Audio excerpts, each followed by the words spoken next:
Welcome to my YouTube channel. This is the first video you guys are going to see. As you can see, I've got 4 welders here. I've been doing steel welding for a while. I'm interested in getting into some aluminum welding. And I know there's a couple different vendors out there that carry different machines. So we're going to go over a couple of those today. This is an Everlast machine here that I've got in a 253 DPI. And this is a Pro Pulse 220 MTS. These are the 2 machines I decided on after doing a lot of research. I called both companies and talked to them, talked to the tech support guys as well, asked several questions. The biggest thing I liked about both companies was they both have a money-back guarantee. So today we're going to look at both these machines, and whichever one I like the best is the one I'm going to keep. And I'm just going to take you along on this journey with me. So here's the Everlast machine. We're going to do a bit of an unboxing on this machine. One of the things I've noticed between the 2 different machines, the HTP and this Everlast, is the weight. The Everlast is significantly heavier. I want to say it's at least 60, maybe 70 pounds. I haven't looked and checked the actual specs yet. I believe the HTP somewhere around 41 to 50 pounds. If you're going to be doing portable work, I can already tell you it seems like this weight difference is going to it might become a factor for you if you're trying to do portable work. Get this unit out of the packaging. I'm just going to roll it over real quick and we'll take a look at everything. Very well packed, very well packed. Okay, so let's look at some of the controls here. It's like all the typical basic stuff. You've got your amps. I don't see anything here that says anything about wire feed speed. I'm going to go over the plug here. This cable looks like a good solid 10 gauge. It's very flexible. It's kind of chilly today and this unit is very flexible. Plug is, satisfactory. I'm noticing that the plug is not very well molded into the cable. There's a lot of flex here. The head's actually spinning. So something you'd want to watch out for. Okay, so let's go with the front display on this unit. Here's your 2 encoders. These are basically for adjusting your voltage and your amperage and selecting various programs. Your mode selector is over here to the left. MIG, TIG, stick. If you come on down, here's your remote. This is where your foot pedals and additional accessories like the slider that I purchased are going to go.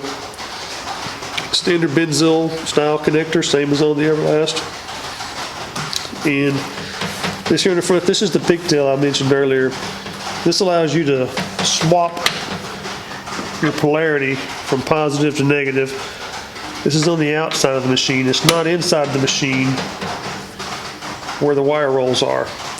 Well, with the MIG gun polarity on this unit, you're going to flip it right in here. You can see the plus and the minus. Try to get my hand out of the light there so you're not blocking it. So what happens is these lugs are hot. And if at any point in time you have a bird's nest or something happens, you didn't adjust your wire roll, feed, speed, tensioner correctly or whatever, you can have a bird's nest fill up in this area here. If that wire balls up enough, rolls up enough, it can come into contact with one of these, with the ground side and the positive side at the same time, and short your unit out.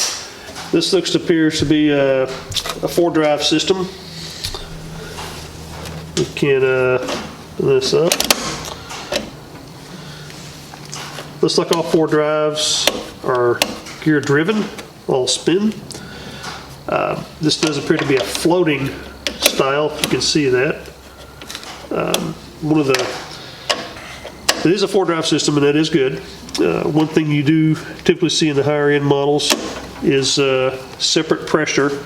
You would normally have an adjustable tension on each side here, and these rollers would be completely independent. And where that comes into play is it allows you to apply a lot more fine pressure to the wire as it goes through the motor, and that could come into play at high speeds where you're running 600-700 wire feed speed per minute. So looking inside the HTP model, Pro Pulse 220, this is a 44-pound capable machine. This allows you to buy the better priced rolls of steel, big wire. This is your drive unit. Now it only does have 1 roll. It's not a 4-drive roll unit. However, it is a Swiss-made unit, and it does have an encoder.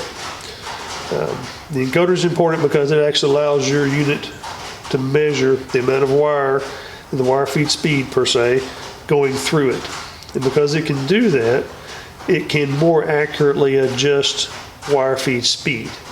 So if you tell this unit 500 inches a minute, it's actually measuring it right here versus some elliptical curve on a 12 volt or 24 volt motor.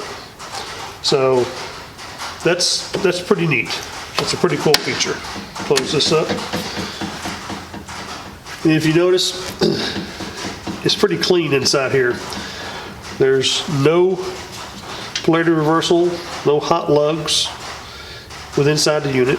Nothing to short out, nothing to catch.